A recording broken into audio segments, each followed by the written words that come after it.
Today we're going to set up a VermiHut Plus worm bin tower.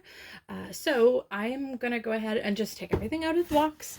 And the reason we're in this funny little corner here is because this is actually where we're going to set up the worm bin in our home. So this little corner is just off of our dining room right next to our back door. So it's kind of a weird little corner that we don't really have anything in, so it kind of makes a perfect place for us to set up the worm tower. So I'm gonna go ahead and take everything out of the box.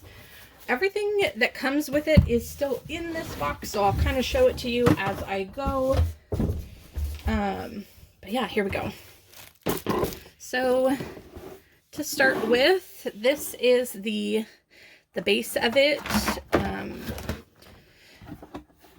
It just kind of is a stand. It looks like this. The bottom is kind of empty, and the top part of it is sloped so that if you do have any leachate coming from your worm setup, it comes to the bottom, and there is a spigot that we can attach here. So that should be just right in here. So it comes packaged in bubble wrap, and it is in the top tray when you open it up. So installing this should be super simple. It's just a standard spigot that you open and close with a lever. And all we have to do is remove this kind of nut piece, and then we place the this part through the hole. Now, it does come with two of these plastic washers. One of them, it has to go on the inside and one on the outside. So essentially this tray is sandwiched between them. So we're going to go ahead and remove that and place it on the inside after we put the spigot through the hole in the base. So go ahead and place it like that. And then we're going to go ahead and place this washer on the other side of it like this. Push it all the way down tight, and then reattach the nut. And I'm going to go ahead and tighten that and come right back. Okay, I went ahead and tightened that on there. The instructions will say when you're setting this up to be sure to only hand tighten this. You don't need to use any tools, and to only turn the nut and do not put any added force onto the spigot, otherwise it can break it. So I'm going to go ahead and place that on the floor level. The hut does come with these ant traps that can go underneath each of the legs like this on the floor. I'm not going to use those at this time. If I do develop an ant problem, then I will place the ant traps in. Okay, so now I just have it on the floor, kind of right here in this corner, and I'm going to start by adding the trays. Now, for the instructions that come with the VermiHut compost bin, it will instruct you to add water to the coconut coir brick to expand and fluff it up, and then put it in your tray, and then put your worms in, and that's kind of it. And you wouldn't be using all 5 trays all at the same time. However, I'm going to be using a different method that I first heard about from Patrick on Vermicompost Learn by Doing, but I think a couple of other people have kind of caught on to this method as well. And I'm not totally sure. It might be his original idea, but I'm not entirely sure. So that method is the following. Essentially, you will start by using 3 of the trays and then add a 4th tray after your first 90 days or 60 days, I think. And you alternate using 4 trays on the system at a time. I'm going to go ahead and get started by filling the bottom 2 trays with paper shreds. His system, he uses shredded cardboard. I am going to be using craft paper shreds, which is essentially this stuff, which is the paper bags that I get from the grocery store, just shredded. So before we put the trays on, we do have to put the bottom board on. This is called the worm catcher tray. It essentially helps if you have any worms travel through to the bottom of the tray.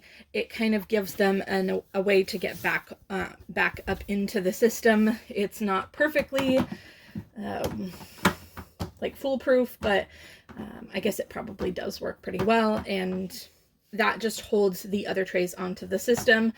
It's got these ridges here along the sides that the trays set inside of. So to start, we're going to go ahead and put the bottom tray on just like that, and it just sits just on top of this this tray. It does not set into it really at all, and this kind of could get moved around if you bump it, but it's not a big deal. These trays do have sort of tapered sides just slightly so that you cannot actually get the trays to fully sit down in themselves. Here's 3 of them stacked up.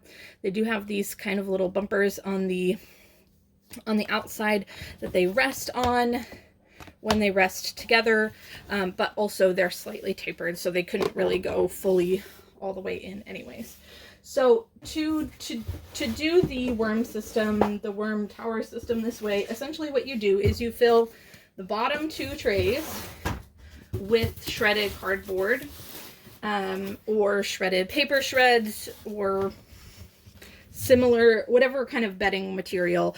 But the idea is to use something like shredded cardboard or paper shreds.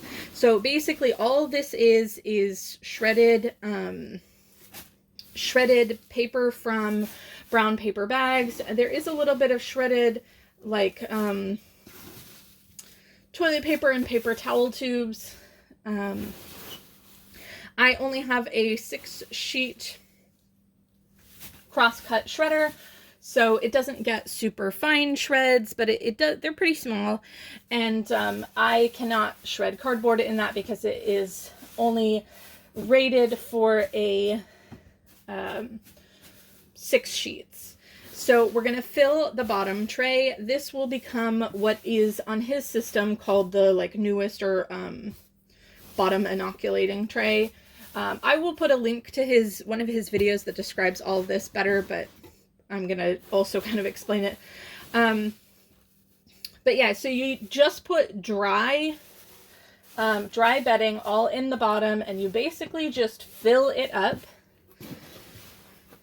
And yeah, so I'm just pretty much filling it to the top, whatever is the top, without pushing down too much. And this is going to be a lot of shredded paper or shredded cardboard, depending on what you're using. If you have a 12-sheet or higher shredder, you will be able to shred cardboard, but I'm just shredding paper bags. So that's pretty much right at the top there. The next tray will go right on top of that, and for this time you're also going to fill it with paper shreds. As you use the system and you kind of go through it and empty it and feed it, etc., the next time you rotate trays, this bottom tray ends up getting moved to this spot, and you don't add anything to it. And then you add a new tray to the bottom with fresh, dry paper or cardboard shreds. This time, since I'm just starting out, both of these are getting fresh, dry, shredded paper. So let me just kind of dump into here because I think that I'm nearly at the end. What happens with these paper shreds under here is they get essentially inoculated with all of the microbes from the trays above it that you're actually actively feeding worms. And when your top tray essentially becomes fully fed and your worms have gone through all the bedding and all the food and it's full and you're ready to rotate, this tray becomes the active feeding tray, and then you will put it on top of the previously active feeding tray. You move this one up and you put a new fresh dry shredded paper or cardboard. And then it's a 4-tiered system where you have a fresh dried dry bedding, a 60-day-old dry bedding, which was previously here. Then you have your one that you were previously feeding. That's like a pre-harvest tray. It gives them time to have the worms fully work through all of the bedding. And then on the top is the feeding tray. But yeah, I'll link one of Patrick's videos. I watched almost every single one of his videos where he has his indoor worm bin. They're just so relaxing. And yeah, so what I'm doing here is just setting up that second kind of pre-feeding tray, essentially. And it just sits here, and it also collects any moisture. It really helps the system that he does not have really any moisture at the bottom. And what it does is it allows the microbes to kind of pre-inoculate this space, but it also collects any of the liquid that could potentially be draining down to the bottom. And it just helps the whole system be moisture controlled. So that's essentially the point of that. So yeah, I love the way he does his system. It definitely seems to work for him, and like the science and logic behind why it works makes total sense. So I am probably going to need to get an actual heavy duty 12-sheet paper shredder so that I can deal with all of the cardboard boxes that I have. But right now I'm just using cardboard scraps in other composting systems. So for right now, though, this is a good way to use up all the paper bags that we get here. We don't get free plastic bags here where I'm located in Washington, so I use either reusable bags or paper bags at the store, and it's just really helpful to be able to have a second life for those. So in this top bin, that is the top for now, but it will become the second layer after I have fed my worms for a couple of months. In this top bin, I'm going to put this coconut coir brick and my worms. So let me go ahead. I'm going to essentially, I'm just going to soak this, and I think it's about 3 gallons, maybe it's 4 gallons of water. Let me look at the directions before I do that. And it'll say on your package when you get it how much water you need to rehydrate the coconut coir brick. I do wish that this was not wrapped in plastic. That seems so extra wasteful. I don't love that, but yeah, so I am going to go ahead and soak this, get it all rehydrated, and then come back to you to finish the setup. Okay, so I'm back here with my top bin. My hand's really dirty from hand mixing the cocoa coir, but so this is what you're going to put in the top. Now, I made a mistake. I said, I think like 4 or 5 gallons. 4 or 5 cups is what the instruction says of water. But to rehydrate the whole brick, I actually ended up using closer to 10 cups. So just keep an eye on that, and don't add too much, but you really want it to be kind of like not dripping a whole bunch, but you know, relatively moist. This is actually only about half of the brick, and the instructions have you go ahead and mix the cocoa coir bedding with like shredded cardboard, egg cartons, crushed eggshells, dry leaves, garden soil, whatever you want. I just mixed it with a little bit more of the paper shreds. The reason that you want to mix it with something is this cocoa coir is so fine that if you just put it in here as is, it would compact quite a bit, and it's all one texture, and so it would just kind of really compact in on itself quite a bit. Now I'm only using half of the brick mixed with cardboard because my worms as is currently are already in this same mixture in this bucket, and I don't think that I'll need the whole thing. Now if you did the smart thing and you waited to order your worms until you already had your bin ready to go, your worms would probably not come with a bunch of pre-mixed substrate already with them. like essentially mine have this, they're already in a substrate. So see, this is really densely compacted into the bottom of this pot, which would happen in your tray if you, yeah, it's pretty densely packed in there. This would happen within your tray if you did not mix in another type of substrate like the cardboard or paper shreds. So I'm going to go ahead and spread this out and kind of mix it with those paper shreds a little bit more. And then I'm going to quickly talk to you about what my worms currently look like so you understand what I'm doing. But yours will likely come in very little, if any, substrate, and you will add them to your bin directly. And what you'll want to do is shine a light on them to help them kind of delve down into your bedding, and you'll have more bedding in your container than this because you'll want to put the whole brick in there. So my situation looks like this. So my worms have been living in this bucket for a little while. I actually did not buy my worms. I got them from somebody local to me, and she just took a scoop out of hers and gave them to me. So I don't have a ton of worms either.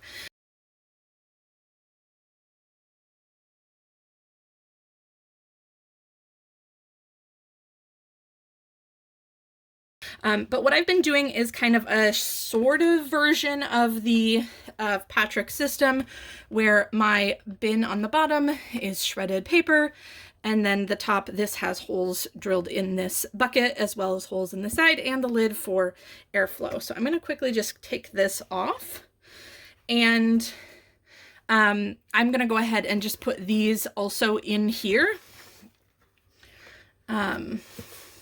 But yeah, it's essentially serving the same purpose as what I described, letting everything in the bottom bucket kind of acquire all that moisture and pre-inoculate. You could do a whole worm tower system with buckets like this, where you have several buckets with holes in them, making those your tray system. You don't have to use like a purchased tray. The buckets have been working really well for me. But I wanted to use a full-size tray instead of the buckets, just to allow me to have more worms. If you're a single person and you don't have a lot of need for having a lot of worms composting really fastly, a bucket like that will probably work really well. For me, I have a large family and we go through a lot of food, and so the food scraps that we will want to compost will just take up more space. And so having my worm population kind of expand is important, so that they essentially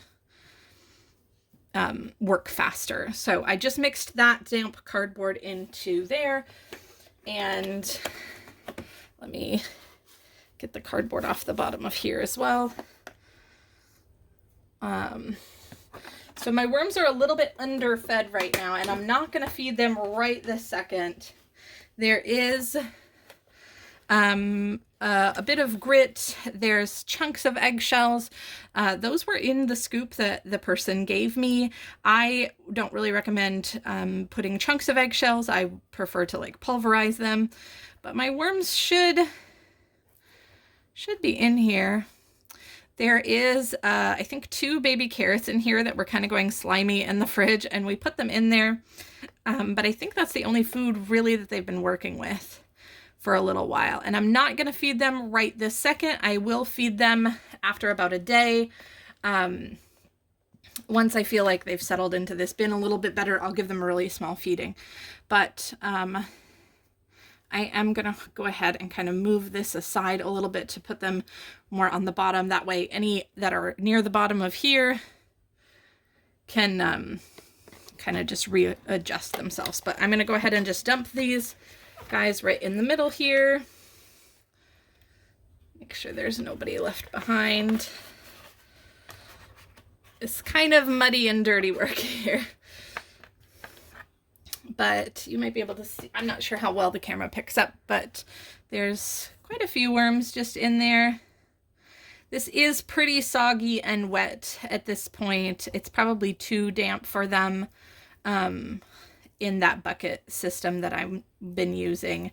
But also, I do want to note that I think a lot of that has to do with the fact that when she gave me the scoop of worms, it was in a very damp substrate at that time. So I'm just going to spread these guys out a little bit, kind of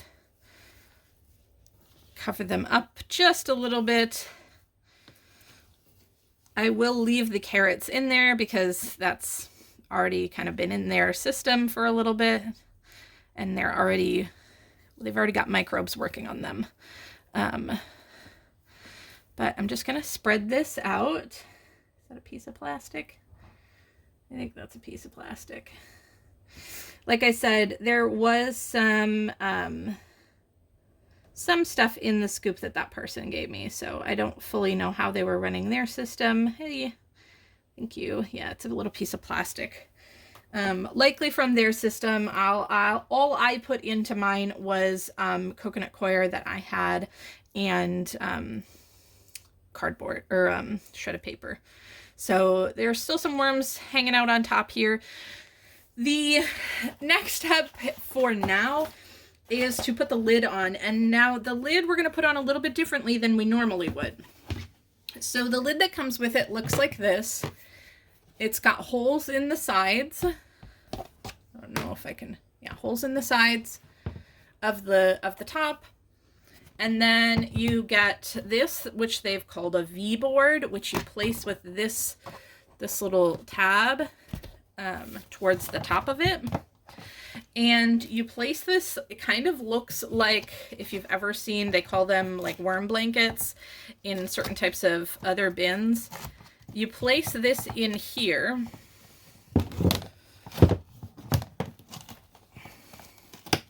Underneath the tabs.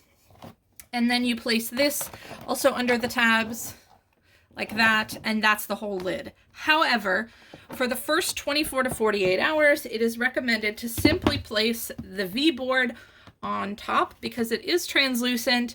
It will help protect keeping moisture in and protecting from some minor pests. If you've got dogs or something, you might want to maybe try and find an alternate solution. But this will help let light in so that the worms will kind of stay tucked into there and not try and crawl around all over the place. So I am not going to feed these guys for the first 24 hours because they do have a little bit of food and some microbial activity already going on, and they can eat the bedding. Even if you didn't have a little bit of food like the carrots I have in there, they can eat the paper shreds. That is part of their diet. So it is okay to leave them without food for a little bit. They're not really going to be eating the food during the first 24 to 48 hours. They're going to be reacclimating to their new surroundings. So I just wanted to check in really quickly. So like I said, you need to leave a light on over top of this for 24 to 48 hours to let the worms kind of just settle in to their bedding. They don't like the light, so they will kind of go away from the light. If you have to place your worm tower in a location where it is not practical to leave an overhead light on during the overnight hours, like right here, we have a chicken brooder nearby, and we are at the stage with our chicks that we want to have lights off overnight and all of that. So it's just not practical for us to leave the overhead light on after dark. So I have just put this plant light that I have for indoor potted plants. It doesn't run overnight for the potted plants. So I've just relocated it here, stuck the stake into the bedding, the cocoa coir substrate, and I don't even have power in this corner, so I'm running a short extension cord over here just to power it. So you could even use a flashlight or something small just aimed at the area if it's not practical for you to put it in a room with the lights that you can leave on overnight. You can put it in the corner somewhere with just a small light or lamp. For anybody who wants to see what the inside of this looks like, this is how how many holes I had punched. So again, not the best system for how I had it set up, not the best for moisture control because it didn't have as much drainage as these trays, which have like 1,000 holes, like 1,000 holes in them, basically the whole bottom. But for a makeshift system, this has worked for the time being. If you don't know if you want to get into worm composting and you know you want to get into worm composting, but you're not entirely sure how you want to do it, this system worked really well for me to kind of test it out, to get some worms from a neighbor, and kind of see how it worked before I spent the money on the VermiHut. So I'm going to leave it like this for a day, maybe 2, and then I will come back and I will feed it. And that will probably be a different video of my first feeding. But yeah, that's how you set it up using the vermicompost Learn by Doing, I think is his channel name. That's Patrick's system. Again, it could be somebody else's idea also. But yeah, that's the idea. And so when I come back and feed these guys, then I will attach this into the lid, and then the lid will be placed on just like that on top, and that will be it. I will see you in the next video. I hope you enjoyed this. If you have any questions, please let me know, and I will be happy to answer any of them. Bye for now.